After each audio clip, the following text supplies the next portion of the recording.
Solusi dua negara. Istilah ini sering banget kita dengar, dari pidato presiden sampai berita internasional, seolah-olah ini adalah jawaban paling ideal buat damai di Palestina dan Israel. Tapi, sebenarnya itu apa sih? Kok dibicarakan terus dari dulu, tapi perdamaian nggak juga datang? Dan, apakah masih mungkin diwujudkan? Yuk, kita bongkar bareng. Apa itu solusi dua negara? Dari mana asalnya? Kenapa belum berhasil? Dan apakah masih relevan sampai sekarang? Secara sederhana, solusi dua negara adalah ide untuk bikin dua negara terpisah, satu untuk rakyat Israel, satu lagi untuk rakyat Palestina. Tujuannya, dua bangsa ini bisa hidup berdampingan secara damai tanpa saling ganggu. Negara Palestina yang dimaksud akan berdiri di wilayah tepi barat dan jalur Gaza, dengan Yerusalem Timur sebagai ibu kotanya. Sementara Israel tetap ada dengan ibu kota di Yerusalem Barat. Intinya, solusi ini mau ngasih keadilan buat Palestina lewat negara merdeka, keamanan buat Israel lewat perbatasan yang jelas.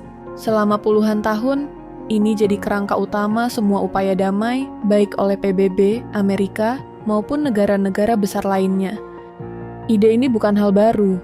Tahun 1937, Inggris yang waktu itu menguasai Palestina sudah sempat usul agar tanah ini dibagi dua, tapi penolakan dan konflik membuat rencana itu gagal. Tahun 1947, PBB membuat rencana partisi, tanah dibagi dua, dan Yerusalem dikelola bersama secara internasional. Komunitas Yahudi setuju, komunitas Arab menolak, karena merasa pembagiannya nggak adil. Lalu, Israel mendeklarasikan kemerdekaan tahun 1948. Terjadilah perang besar. Israel menang dan menguasai wilayah lebih luas dari rencana awal. Ratusan ribu warga Palestina terusir dari rumahnya. Sejak itu, masalah pengungsi dan perebutan wilayah terus memburuk. Tahun 1967, dalam Perang 6 Hari, Israel merebut tepi barat dan Gaza dari Yordania dan Mesir. Nah, dua wilayah inilah yang nantinya diusulkan sebagai wilayah negara Palestina.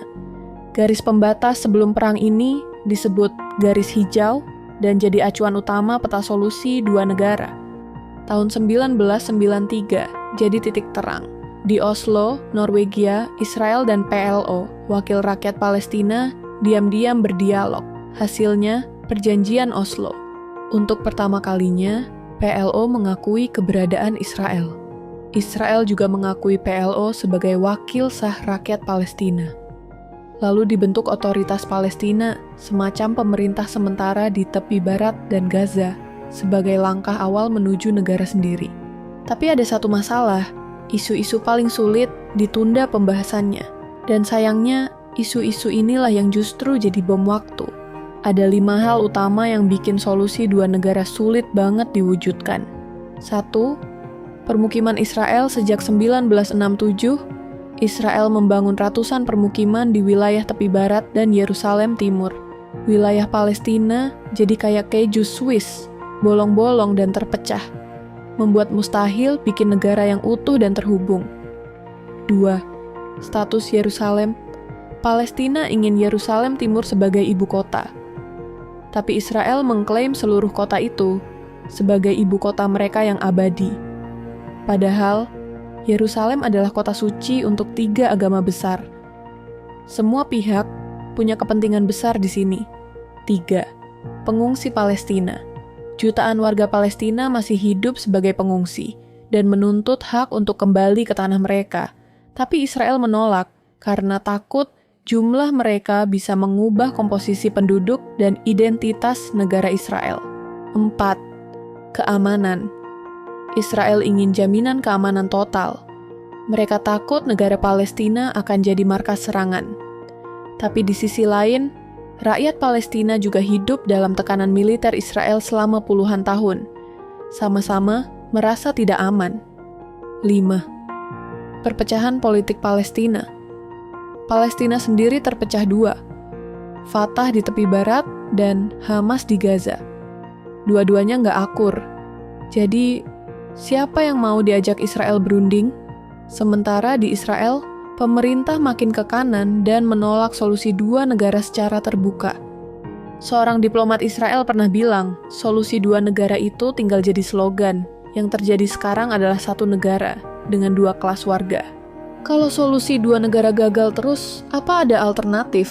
Solusi lain adalah satu negara Israel dan Palestina gabung jadi satu negara. Tapi bagaimana dengan hak suara? Kalau setara, Israel takut kehilangan identitas Yahudi.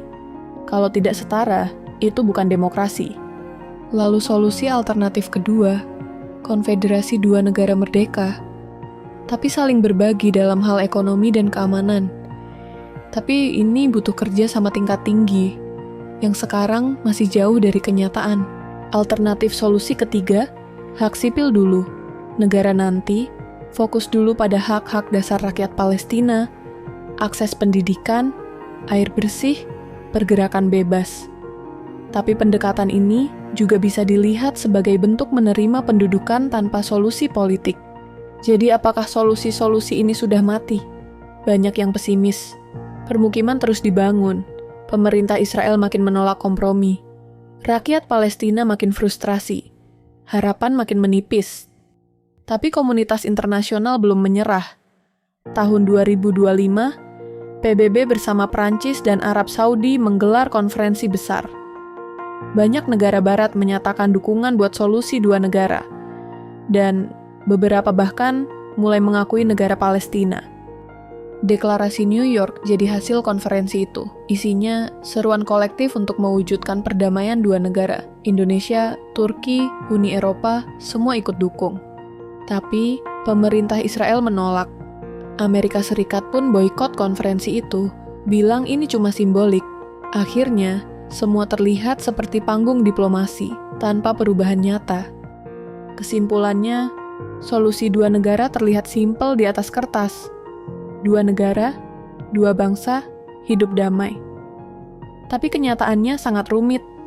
Terlalu banyak luka, perebutan wilayah, dan politik tanpa kompromi.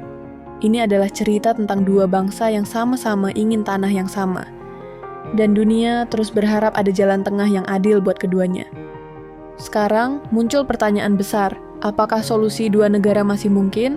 Atau ini cuma mimpi lama yang perlahan memudar? Di saat pengaruh negara-negara timur seperti China, Rusia, dan Iran makin besar di kawasan, konflik ini nggak lagi sekadar soal Palestina dan Israel, tapi juga soal siapa yang bakal pegang arah politik Timur Tengah ke depan. Bantu kami terus menyebarkan analisis independen dengan klik subscribe dan aktifkan lonceng. Masih banyak konflik besar dunia yang akan kami bahas di Agnivarta, karena dunia tidak pernah benar-benar tenang.